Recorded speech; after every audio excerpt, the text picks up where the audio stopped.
mbir moom wax wala coow day juddu après yéeg benn pic après wàcc waaye léeg-léeg nag mu dem ba ci pic ba nag xaw a të wàcc. mais bii da nga gis ni dafa yéeg rek en flèche. mais après wàccaat kon donc ñun dañu koy accompagner ci chute bi rek bañ ci. voilà ba mu gën a wàcc. ndax ñu jàngee ci la. waaw la Abdou Ndiaye doon wax ca woy wa asalaamaaleykum waaleykum salaam xam nga Abdou Ndiaye doon na wax ca woy wa ne nañuy moytu di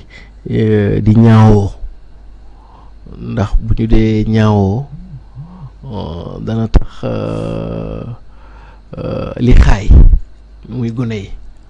du ñu mën a ñor bay mën a jàppale mag ñi du dëgg ah Abdou Ndiaye aussi doon na wax ñuy wàññi ñuy moytu xuloo xam nga ndax xuloo dana indi féewaloo waaye ñuy wàccu xeex ndax dana indi musiba loolu Abdou Ndiaye moo ko doon wax ca way wax que nous saluons au passage actuellement mi ngi Touba. Youssou Ndour aussi ci benn wayam mos na la ko sax wax Youssou Ndour doon na wax ne nit ku dul juum amul. waaye Youssou Ndour wax na sax ba ni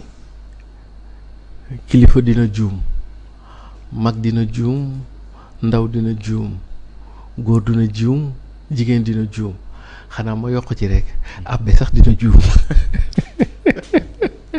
ndaxte juumte moom waaw jommul kenn mais alhamdulilah que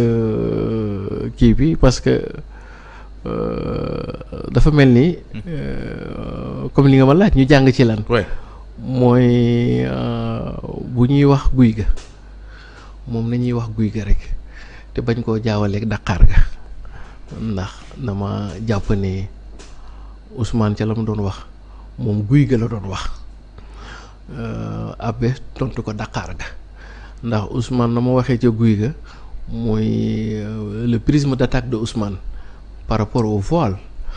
prisme d'attaque boobu c'est à la fois politique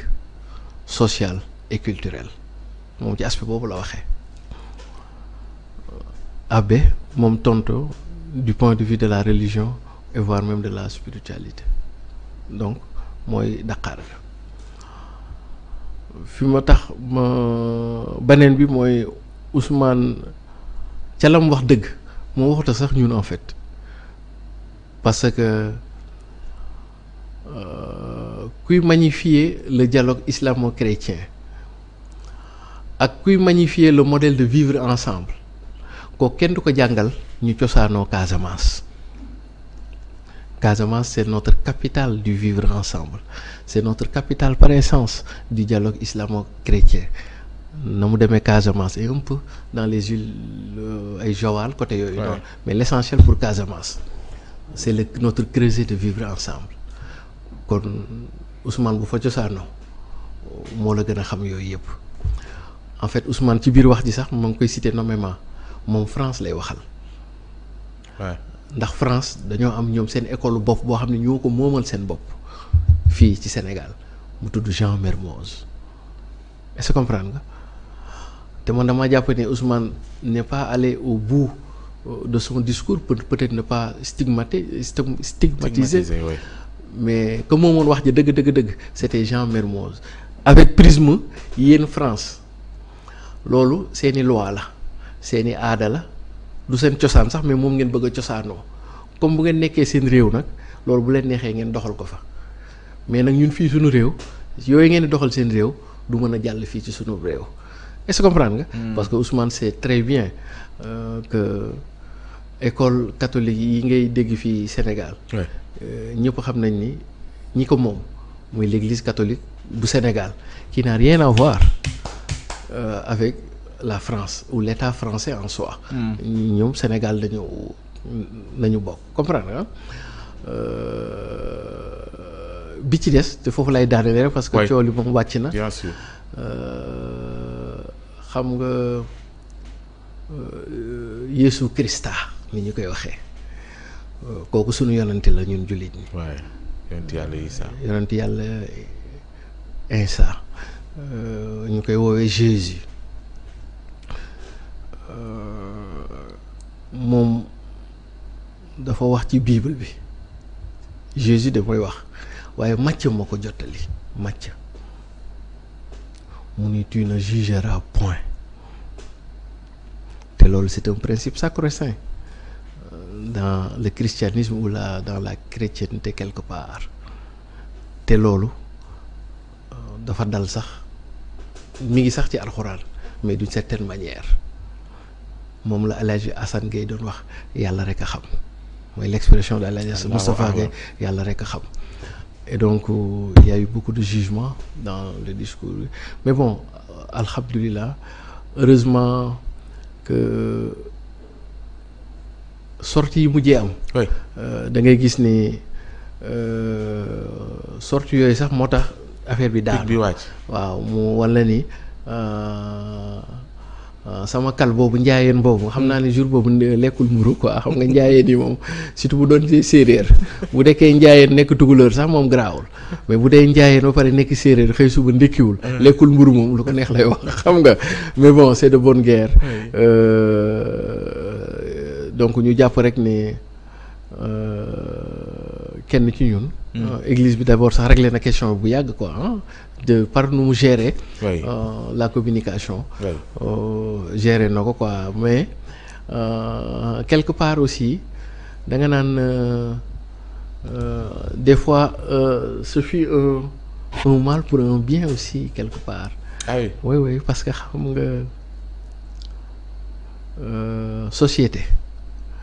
ce n'est pas un long fleuve tranquille surtout que bu ñu nekkee ay obédience yoo xam ni dafa wuute mais mu am benn affaire bu ñuy rassembler des fois du ñàkk friction am pour man débat bi je le mets dans benn table ñu bëtt ko dana metti nag waaye buñ ci jógee rek am jàmm daal di am jàmm ndax tab bi tant que bëttuñu ko doo nelaw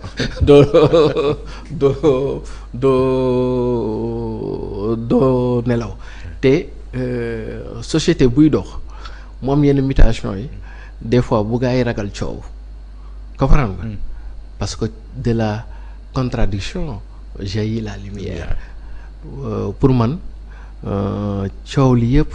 at the end of the day da ngay saluer la maturité du peuple sénégalais qui de par les interventions des uns et des autres manifesté nañ clairement que notre modèle de vivre ensemble notre modèle de tolérance religieuse culturelle sociale etc moo féete kaw fuuf apu fulaar noonu lañ ko réglé noonu lañ koy waxee mu mel ni kon le peuple sénégalais de par la réaction des uns et des autres xam na ni wax na boppam fàttali ay mbokkam que ñun fulaar mënuñoo boole ndax li ñu boole moo gën a fort fuuf moo gën a xóot fuuf moo gën a profond fuuf que fulaar est-ce que comprendre et donc ci benn côté jaajëf Ousmane ci benn côté aussi jaajëf Labbe parce que vous nous avez permis ñu bés tab bi réaffirmer sunu ancrage culturel philosophique voire même religieux dans ce qu'on appelle la globalisation qui n'est pas seulement une affaire de globalisation économique, financière, technologique, mais éminemment culturelle, philosophique et voire même spirituelle. Et donc débat bi dafa tax sénégalais yi wanewaat seen ancrage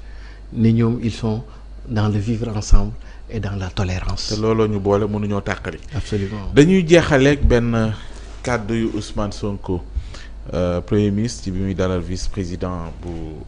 Gambie. waxtaan nañ ay poñ yu bëri waaye ci biir ndaje mi